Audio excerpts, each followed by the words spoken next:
to try to be brief. Thank you very much for being here. It feels like this is a little bit of the center of the basketball universe right now with all you high-profile media people in attendance along with our esteemed local press. I would like to just open up with the comments surrounding the decision to move up, the decision to pick Markelle. Felt like this, I think I covered some of this the other day, but we felt like the value of moving from 3 to 1 was relevant in that we moved into a position to take what we think is the ideal fit for this roster amongst the draft prospects. Markelle is a tremendous athlete. He's a tremendous young man. We think he's going to fit the culture of this organization, what we're building.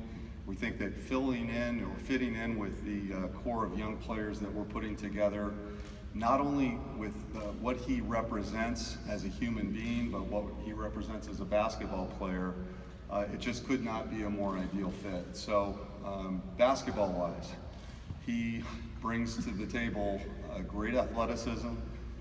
He is multi-talented in terms of his offensive skill set. He gets to the basket, he penetrates, he's elusive, he can handle the ball. He's what you call your typical, prototypical combo guard. And a combo guard that can score the basketball in many ways, including shooting from the perimeter. So it's an opportunity that we feel, just basketball-wise, playing alongside Ben Simmons, playing alongside Joel Embiid, Robert Covington, Dario Saric, and others, many others, that it was the right player, the right piece to move this situation forward. So as a person and as a human being, you're talking about a young man that has displayed high character in every way. He's a grinder. He had to earn this opportunity to be selected number 1. He wasn't always considered the best prospect, but he emerged and earned the right to be considered the best prospect. You're talking about a young man at the age of 18. He just turned 19 a few weeks back. You're talking about a young man that goes to the University of Washington, didn't have great team success, unfortunately. Part of that may be personnel driven, part of that may be circumstantial. But to do what he did at the level of the Pac-12 and to be able to average 23 points a game, 6 rebounds, 6 assists, you're talking again about great performance on the floor, a player that does so many different things, and we believe someone that's going to help make his teammates better. He's a facilitator, he's a playmaker, but he's also a scorer. And could not be happier to be adding Markelle to this mix. So I'm going to open it up for a few questions, and I'd be happy to stay for about 5, maybe 10 minutes max. Bryan, when was the first time you guys targeted Markelle? Were you on him at the beginning of the college season, even before that? When did he come into vision? From a scouting standpoint, I mean. I think a lot of you know that someone that I brought into the organization when I first got here was Mark Eversley as VP of Player Personnel. I believe through some of the postseason tournaments last year, where these players are on display, whether it's McDonald's or the brand Jordan, and some of the things that these players more or less first come to light. You're aware of them, but you're not in a position to scout them other than at some of the university events or at some of the international competitions. But not only did Markelle go and have a pretty good stage with USA Basketball, but he emerged really as like a lead prospect, we thought, at some of those games. So I'm looking at a whole host of talented players last year, but Mark Eversley said, that guy, he's going to be the one. And he was right. And we feel like, again, a whole year of scouting has confirmed our thoughts and confirmed our decision.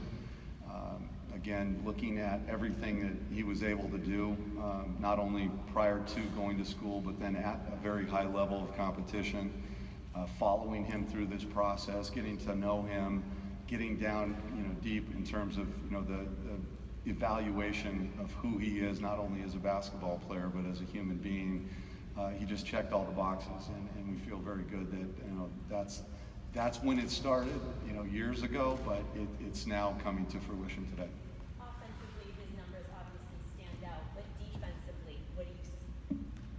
defensively, what do you see from Fultz? Well, he's got all the tools to be a very good defensive player. Most young players that come into the league need to learn the system that the coach is teaching, but learn what it takes to guard NBA basketball players. And again, I think we've got a defensive-minded coach who spends a lot of time talking and teaching and communicating what those objectives are. And I think he's going to fit in just fine with that group. And the bottom line is, at the end of the day, if you're defending, you're going to stay on the court. And I think that most of our young guys will do everything they can to make that happen. And again, sometimes, the offensive talent obviously is something that really weighs heavily in who's on the court. But, we really do think Markelle could be a good two-way player. We just have to now get him to, think that way and begin to play that way all the time. Bryan, I know there was a lot of chatter during the day from different teams, and I'm sure there's teams that talked to you and asked you if you would move the pick. How many conversations, if any, did you have with the New York Knicks? I would just, there's a lot of discussion and debate about the New York Knicks today. Today's about the Philadelphia 76ers and our decision to select number 1. But I want to know if they called. No, they did not call. Anybody else? Yep, Tom. How much was with Ben? It would seem to be such a good compliment and work with Ben, whether Ben is whatever you want to call initiator in the backcourt, front court, whatever. How much did his versatility and able to play on the ball and off the ball mean? I think it's, once again, an ideal fit for that reason. His ability to play both positions, either with the ball or without. Really it's going to come down to, in terms of coach choosing what lineups play and when, and who starts and who doesn't start. It's going to really be based on who's guarding who.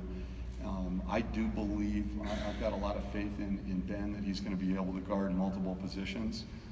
Perhaps not every point guard in the league, but he'll be able to guard multiple positions. And I think that, Markelle with his size, he's going to be able to guard, multiple positions. So you may see different lineups, and, he may be at the 1, he may be at the 2.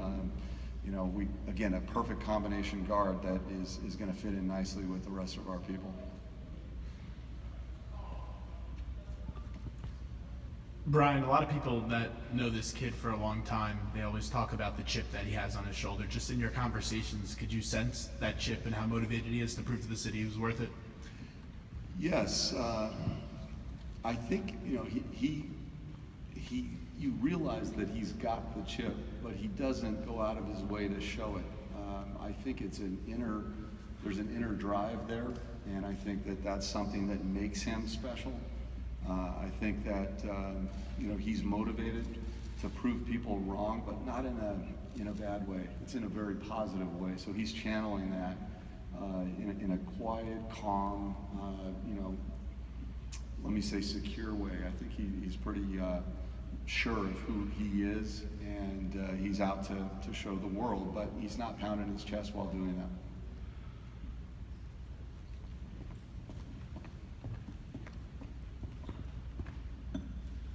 Bryan, how much of a factor, how much did you take into consideration the fact that, Washington was 9-22 last season with Markelle? I think you look at every, aspect of evaluating a prospect, whether or not they're with a winning team and what the circumstances were, but we looked long and hard at what that was like. Talked a lot to the coach and the coaching staff and others. Spoke to the coach, since his dismissal.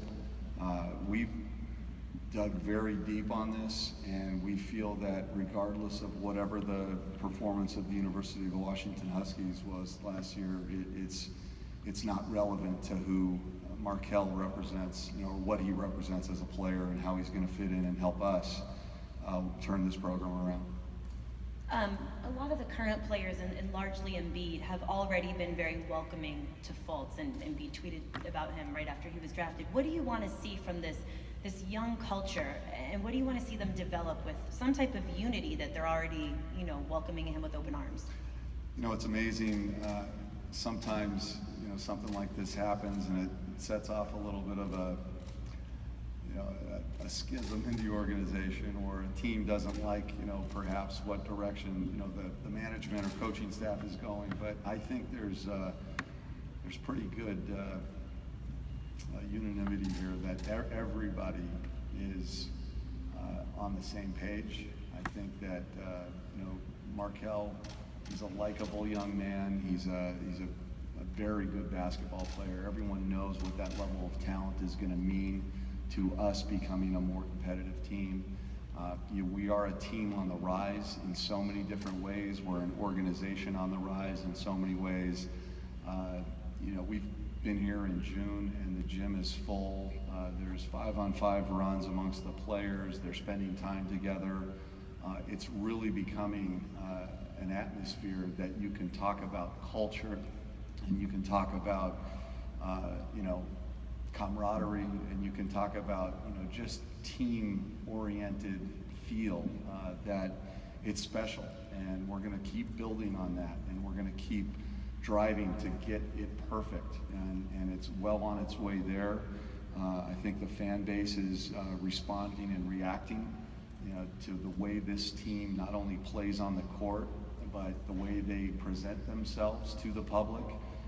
It's a fun group, it's an attractive group, it's a marketable group, but they're good basketball players, and they're coming together at the right time, and we're going to try to make the right decisions to finish this project, and it is an ongoing building scenario here. So we're building, we're all about winning, but when you do it with people that you like, and when there's common beliefs and common vision, I think it makes it that much more special, and that's what we're seeing with this group. Okay, thank you very much. We have 4 picks in the second round, so it's going to be late before I get back out here. Please be patient, and appreciate y'all being here tonight. Thank you.